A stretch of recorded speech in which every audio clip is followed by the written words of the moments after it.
Hola, ¿qué tal? ¿Cómo les va? Muy, pero muy buenas tardes. Bienvenidos, bienvenidas a esta nueva edición de Somos Noticias en este miércoles, ya pasó rápido la semana, 20 de marzo de 2024. Exactamente, aquí estamos comenzando esta jornada de mucha humedad, de mucho calor, de cielo cubierto, de pronóstico de lluvias que no se cumplieron para nuestra zona, pero que llegaron con tormentas muy fuertes en algunos otros sectores, ¿no? Así es, bueno, de tormentas que vienen, de tornados, parecía el 9 de julio, Chivilcoy, en Junín también, que hizo un desastre importante, y acá estamos con el alerta naranja todavía, Totalmente, ¿no?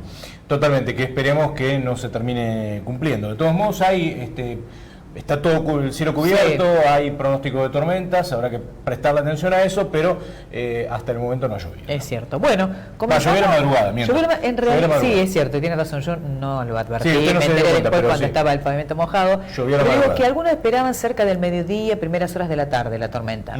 Veremos si realmente se da. Ojalá en todo caso sea una lluvia nomás. Ojalá que sí. Ojalá no tan intensa. Exactamente. Señoras y señores, los invitamos a quedarse en esta hora y media de noticias. Estos son los títulos del día.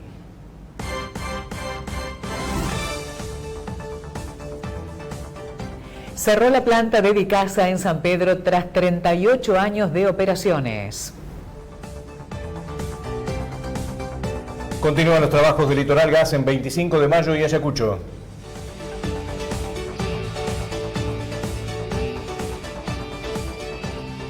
Varadero, proyecto para congelar sueldos del intendente y concejales.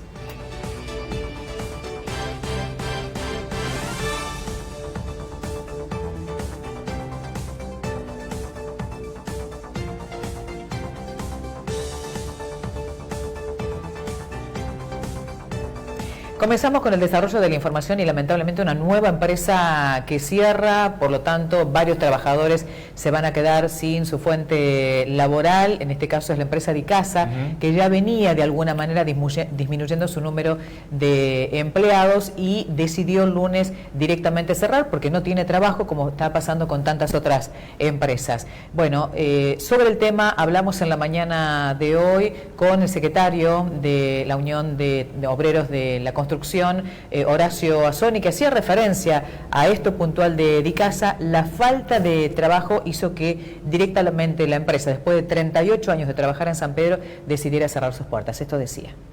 San Pedro está pasando por un muy mal momento, San Pedro y toda la región. San Pedro está pasando por cierre de empresa importante, que de muchos años en San Pedro, como Dicasa, de 1986, que estaba radicada en la Ruta 9 con oficios muy importantes dentro de la región, como mecánico de maquinaria pesada, electricista de maquinaria pesada, muy buena mano de obra de soldador.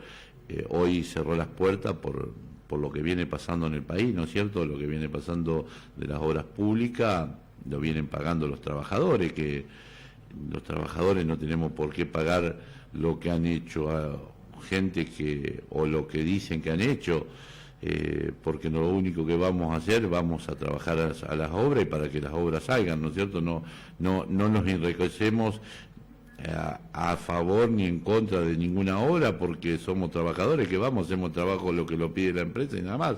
Hoy San Pedro cerró una empresa muy importante que era Dicasa, que nosotros de ahí teníamos también el tacto cómo se manejaba en la región, por el motivo que vos veías salir el movimiento, digamos, que tenía la empresa. El movimiento de la empresa, de lo que eran las máquinas, y hoy ya cerró las puertas. Es decir que, bueno, eso, como usted decía, es un poco el pulso de lo que está pasando, digamos que también termina ocurriendo en otras firmas, ¿no? Sí, vos imaginate que nosotros hoy hace 101 días que está este presidente, ¿no? En estos 101 días perdimos 80.000 trabajadores a lo largo y a lo ancho del país.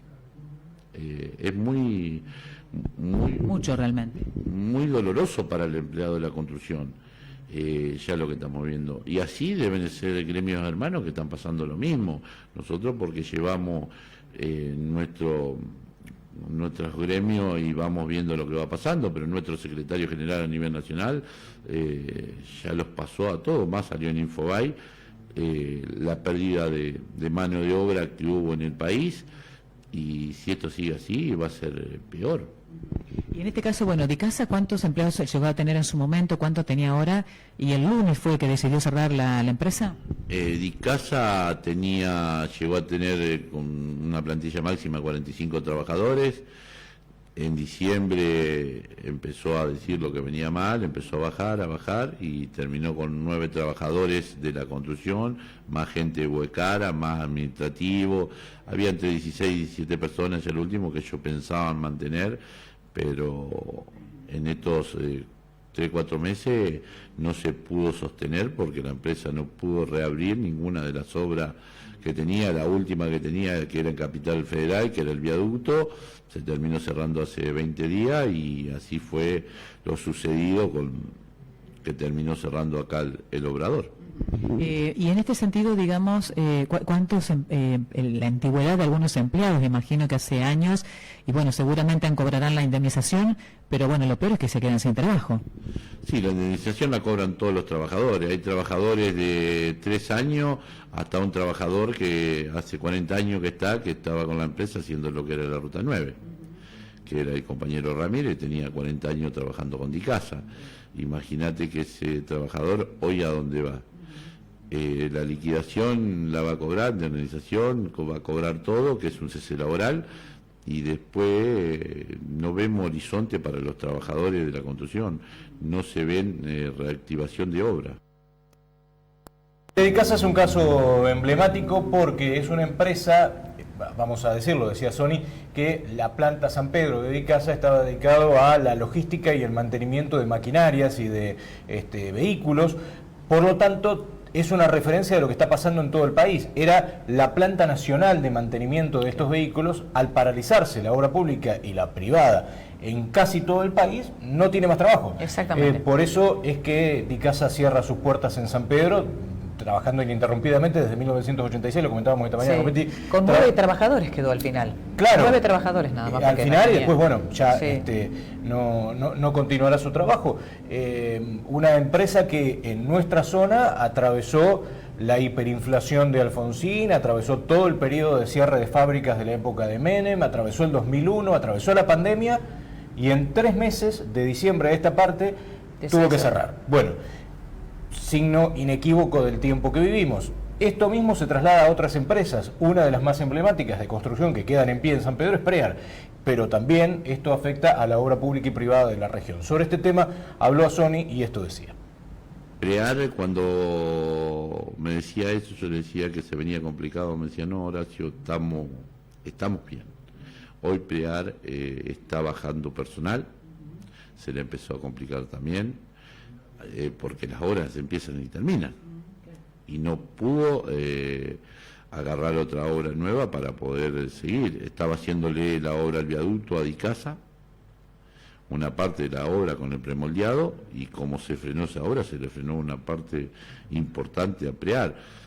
Lo que es Durmiente no es mucho los trabajadores que hay, son 14, 15 trabajadores.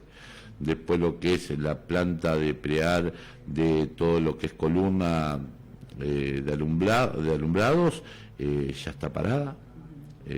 Se pasaron toda la nave grande, la obra, hay obras privadas que la están haciendo, pero se empezaron a parar ya porque los metros cúbicos que se están haciendo ya empiezan a terminar las obras.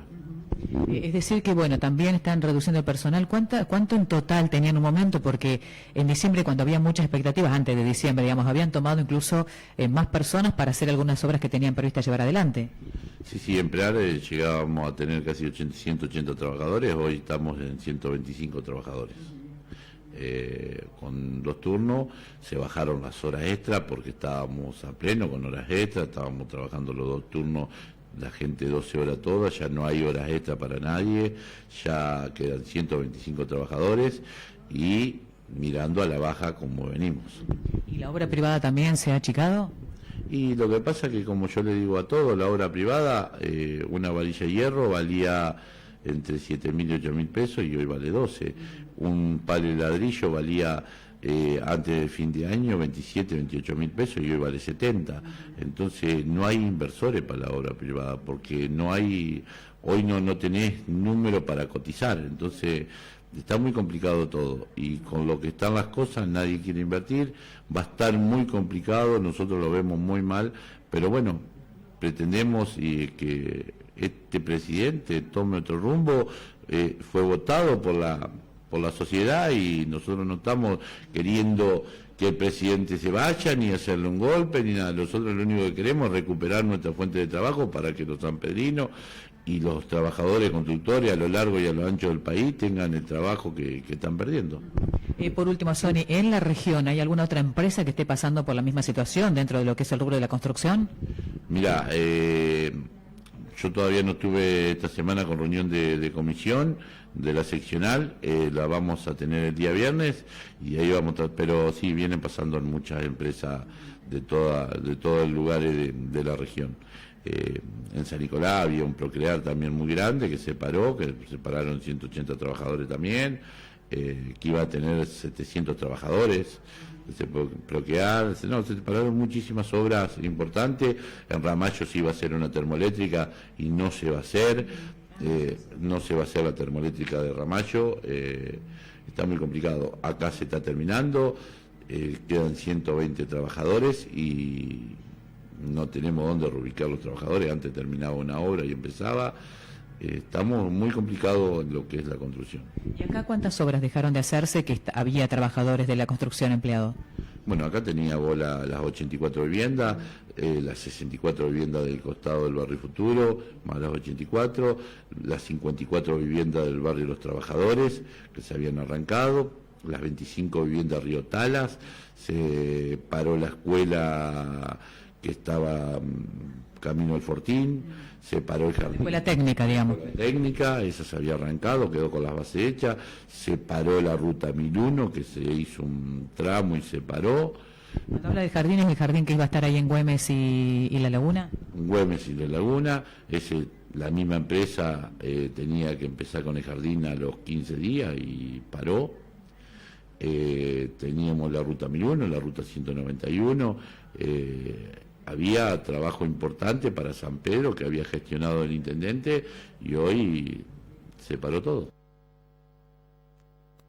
Bueno, esto se suma por ahí en la región también otras fábricas, por ejemplo, el frigorífico RBIF redujo el personal a 300, se tiene 1000 y probablemente lo haga, además donde también trabaja en San Pedrino, sí, ¿no? Claro. Bueno, lo que es Asindar, que tiene algunas sedes aquí por la zona, que también ha tenido que, en este caso, suspender una suspensión en el trabajo, es decir, que la región de alguna manera se ve afectada con el cierre de este tipo de empresas.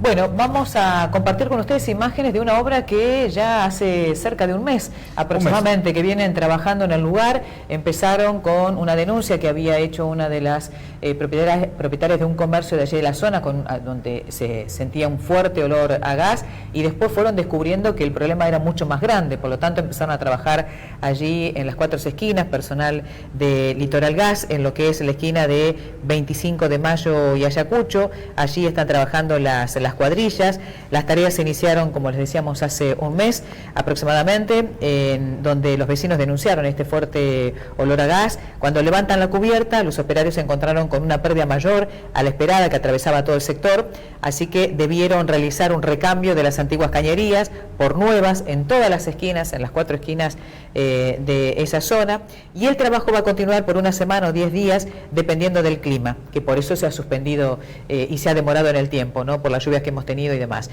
Bueno, así que una vez que completen la instalación de los caños, se va a iniciar el trabajo de relleno del suelo y apisonamiento previo a la construcción del hormigón, el cordón y las veredas. El agua había provocado algunos inconvenientes, pues claro, había inundado, bueno, mucho barro que había quedado en el lugar, por eso es como empezar a trabajar. Otra vez te contaron también que había pasado a la parte de las cloacas, exactamente, ¿no? Ese era el gran peligro, por eso es que habían vallado, porque parte del gas había pasado a las cloacas. Claro. Entonces ahí tienen que tener una mayor precaución, por eso habían, solamente era esa una sola esquina en un momento, por ese motivo habían tratado de cortar el tránsito de toda esa zona, ¿no?, entre 25 de Mayo, Pueyrredón y lo que es esa zona de Ayacucho, para evitar algún inconveniente mayor, porque nos decían que cuando el gas empieza a escapar por las cloacas y demás ya empieza a ser más peligroso. Sí, claro, ¿no? Claro, bueno, obra que todavía tiene unos días por delante y que va a reformular gran parte de la zona céntrica, vos lo comentabas recién.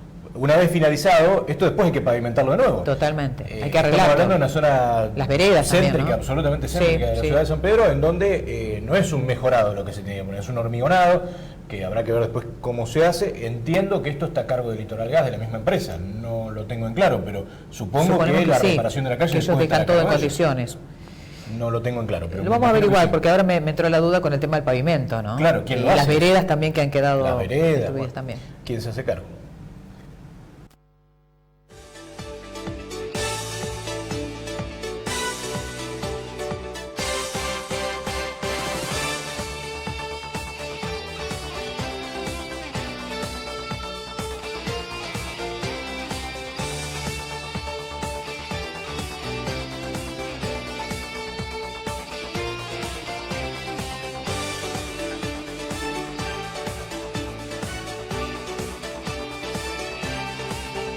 Se realizó esta mañana una conferencia de prensa bajo la modalidad de desayuno, así lo presentan los bloques mayormente opositores dentro del Consejo Deliberante, en este caso en particular los bloques de Juntos por el Cambio y de La Libertad Avanza, que entendemos con el correr del tiempo van a terminar unificándose en función de que en el caso puntual de Martín Rivas, que es el referente de José Luis Espert, bueno, su integración al gobierno es prácticamente... Pasa La Libertad Avance, ¿no? Y supongo que estarán todos dentro del mismo espacio. Sí.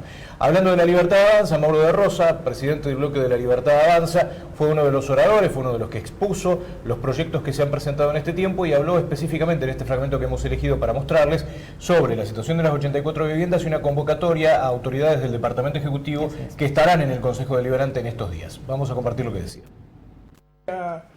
Lunes a las 5 y ayer estuvo la de peticiones, que bueno, la de peticiones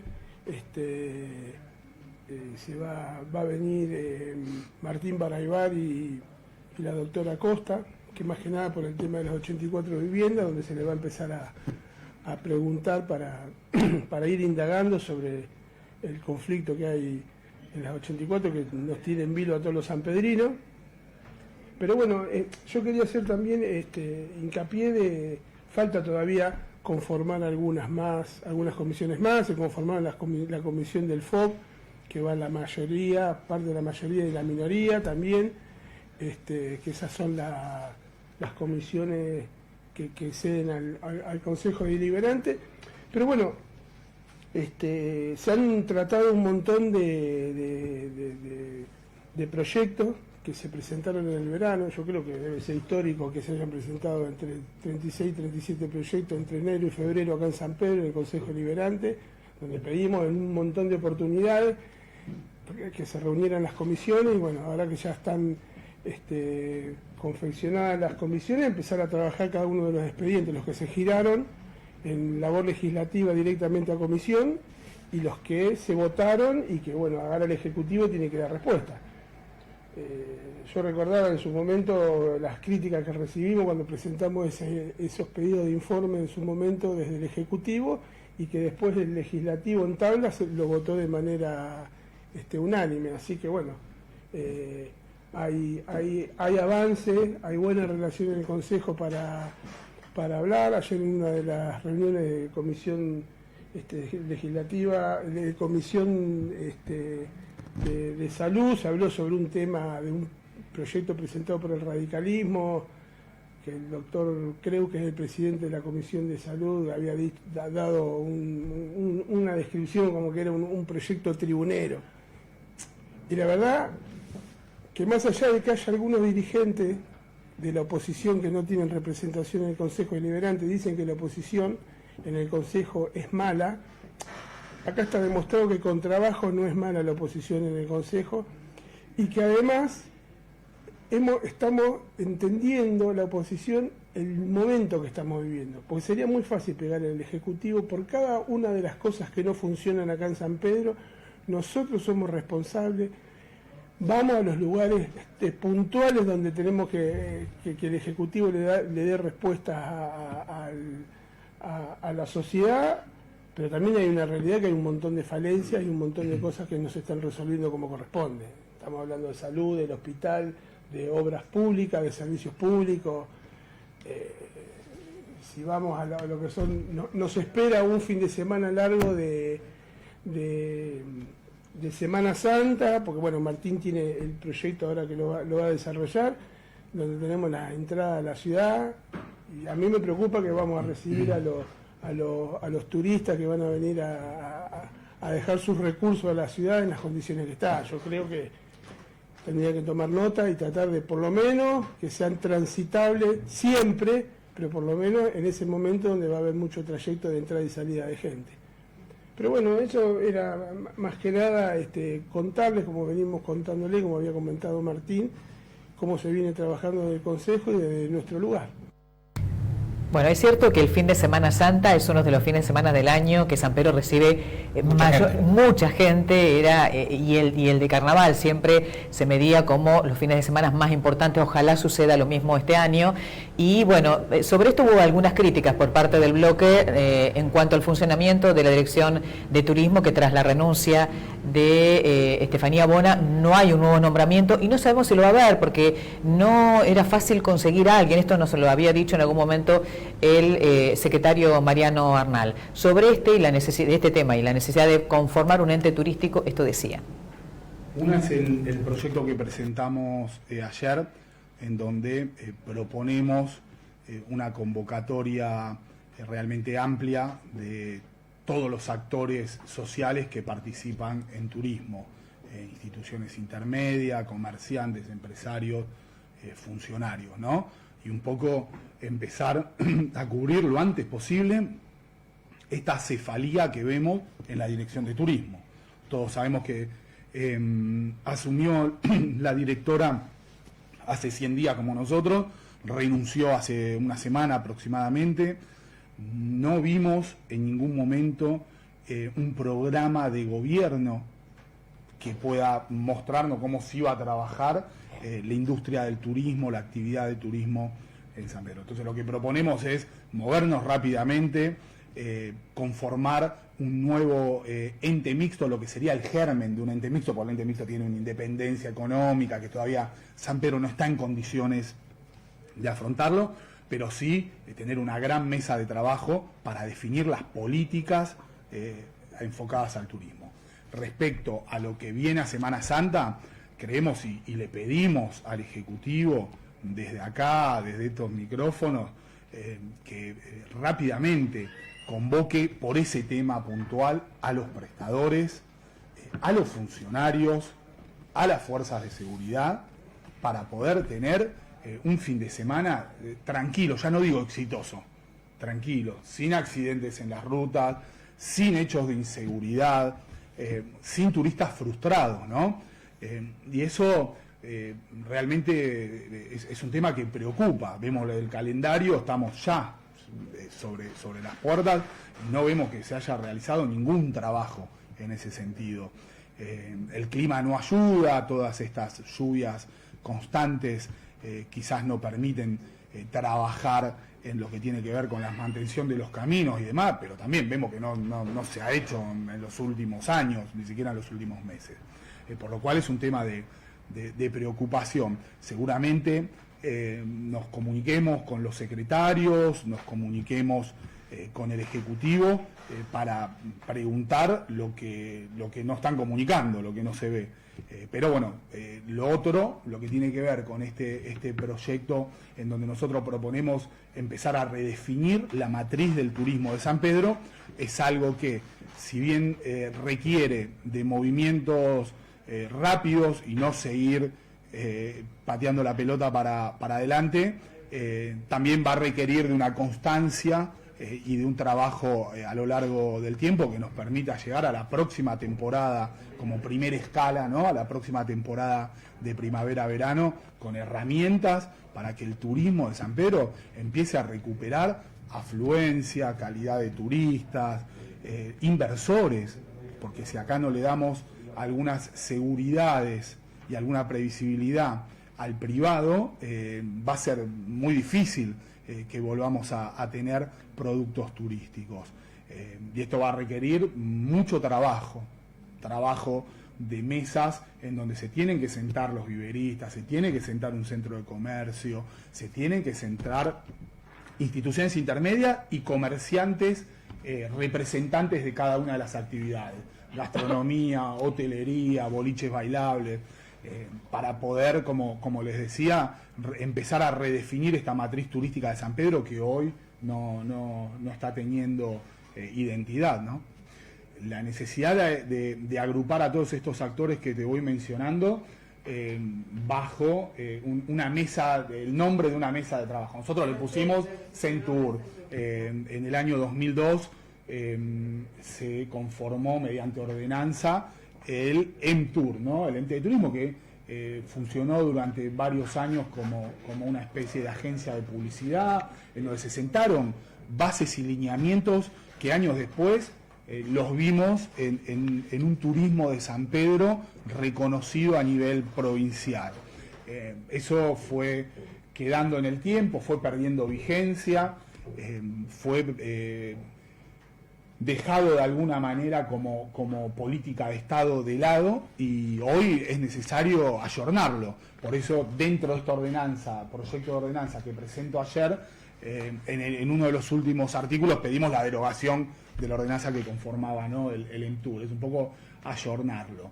Vamos a Varadero, en donde se entabló un debate con tono alto en el Consejo Deliberante a partir de la presentación de un proyecto por parte del Bloque de la Libertad Avanza para congelar los sueldos políticos, para congelar los sueldos tanto del intendente como de los concejales municipales. Una medida que encontró controversias no tanto por el fondo de la cuestión, sino por la instrumentación, el modo. Ya vamos a compartir, entre hoy y mañana vamos a compartir gran parte del trabajo que han realizado nuestros compañeros de TH Producciones allí. Comenzamos por lo que decía la autora del proyecto, la firmante del proyecto, la concejal Romina Fernández, que pertenece al Bloque de la Libertad Avanza, y esto señalaba. Esta propuesta de nuestro bloque surge en primera instancia porque somos conscientes de las dificultades que están atravesando nuestros vecinos en materia socioeconómica y sabemos que es un momento difícil, y esto no va en contra ni de los concejales, ni de los funcionarios, ni del intendente. Es simplemente empatía y solidaridad por nuestros vecinos. Entendemos que es un momento económico difícil para todos. Y no me vengan a decir que es porque el gobierno y el DNU y los subsidios que faltan. No tiene que ver con eso, porque hace 90 días que está el presidente y esto lo venimos arrastrando hace más de 40 años. La verdad es que estamos en un proceso de transformación y de cambio en donde vamos hacia un camino para reconstruir económica y financieramente este país. Estamos buscando el orden y la estabilidad económica.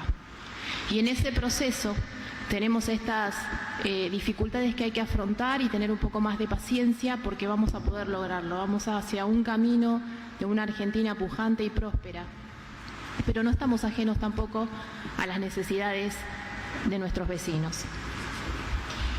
Finalmente quiero dejar en claro que nosotros venimos trabajando hace rato ya con los vecinos. No hacemos públicas estas actividades que hacemos porque no nos parece que se deba hacer política con distintas actividades que hacemos, como estar ayudando a los comedores a inscribirse para que puedan seguir recibiendo mercaderías. Tenemos un contacto frecuente con los vecinos.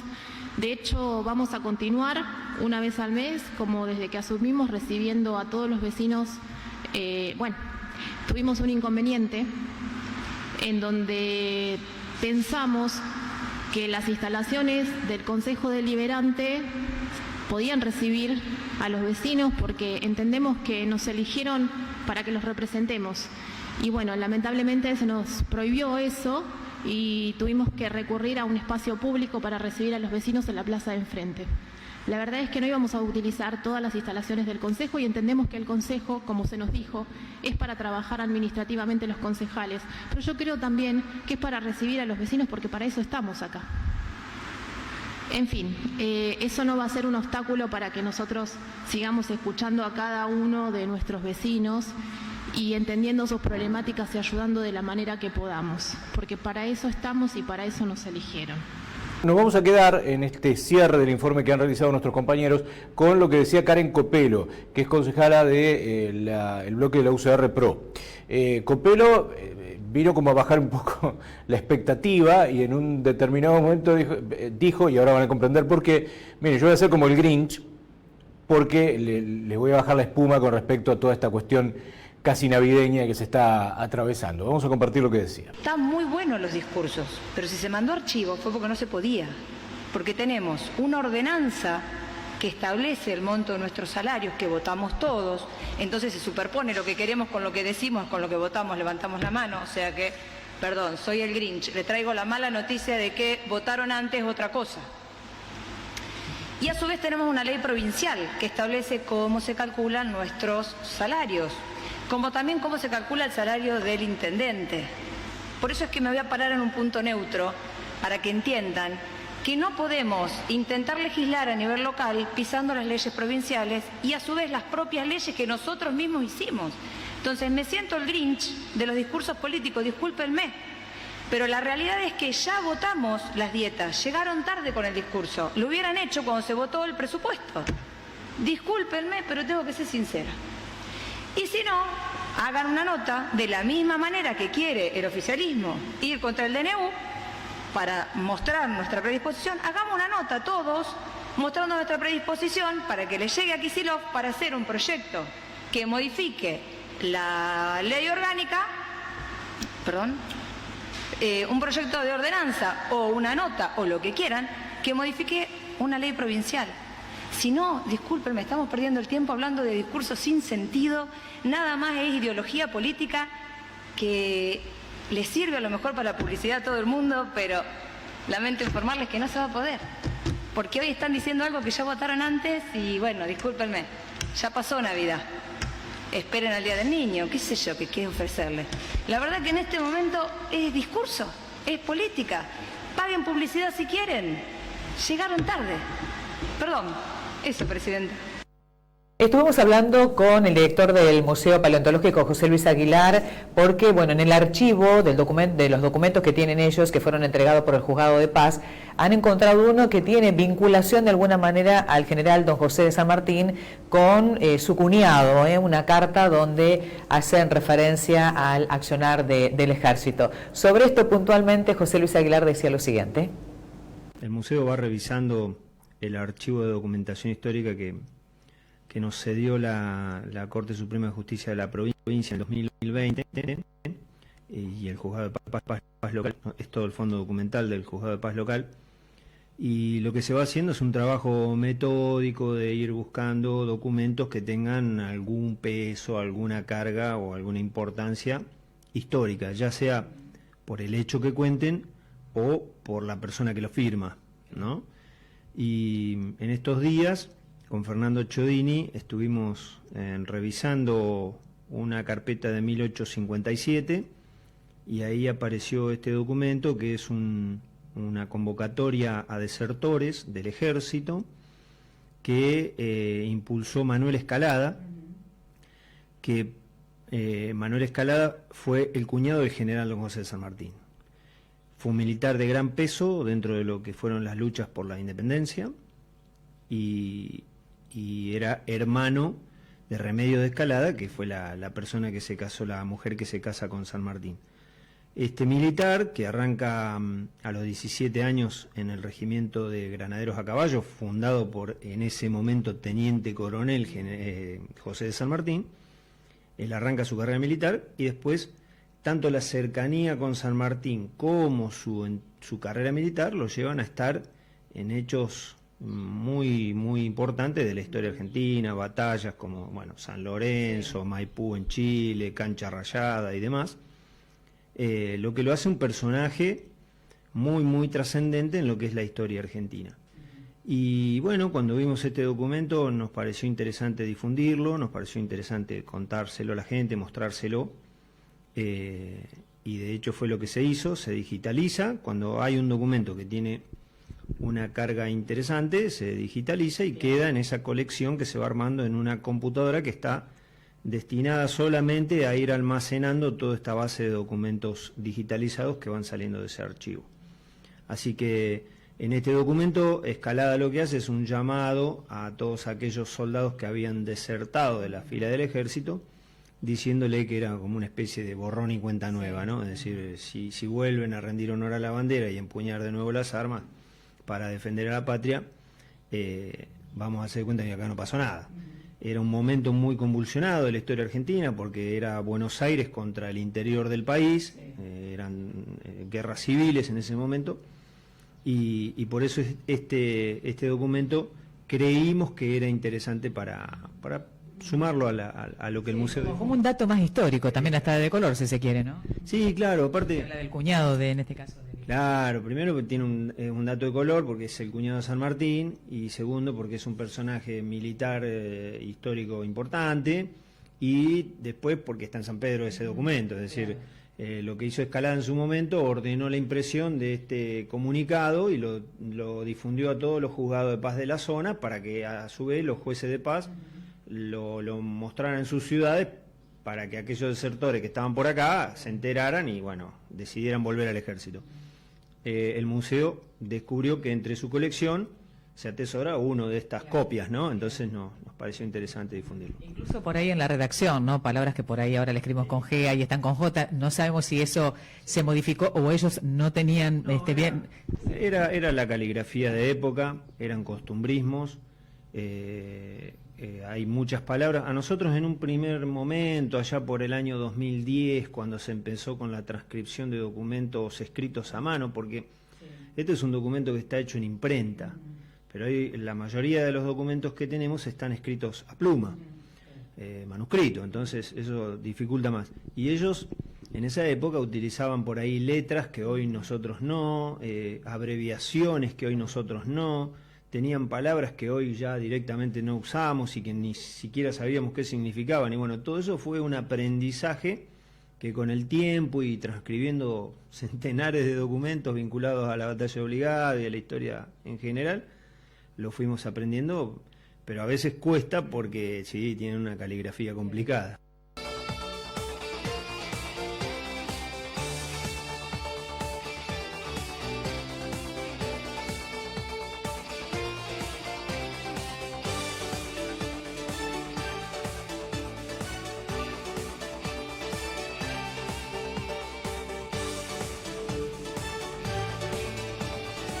Bueno, compartimos con ustedes los títulos del diario digital norte bonaerense, los temas más importantes que aparecen allí en la portada.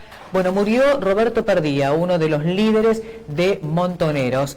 Más de 60 vuelos siguen afectados por el temporal en Aeroparque y se normaliza Ezeiza. San Andrés de Giles, un niño cae a un pozo mientras practicaba deportes. Dani Alves queda en libertad tras pagar 1 millón de euros de fianza.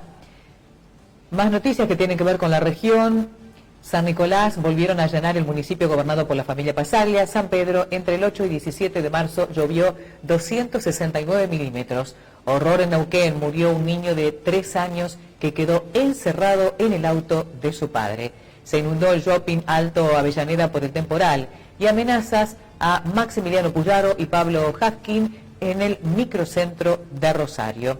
Todo esto y mucho más lo pueden encontrar en www.nortebonaerense.com.ar. El pronóstico del tiempo para lo que resta de la jornada de este miércoles. Bueno, se están anunciando las lluvias y tormentas.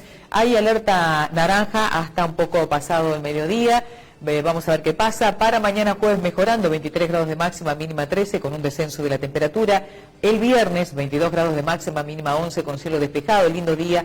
Al igual que el sábado, 24 grados de máxima, mínima 13, cielo despejado también. Esto es entonces lo que anticipa el Servicio Meteorológico Nacional para lo que resta de la jornada de hoy y los próximos días. Muy bien, señoras y señores, nos vamos, nos despedimos. Gracias a todos por habernos acompañado. Vamos a volver a encontrarnos mañana a las 7 con el equipo de radio. Así es. Y a las 12:30 en una nueva edición de Somos Noticias. Será hasta mañana. Buena jornada para todos.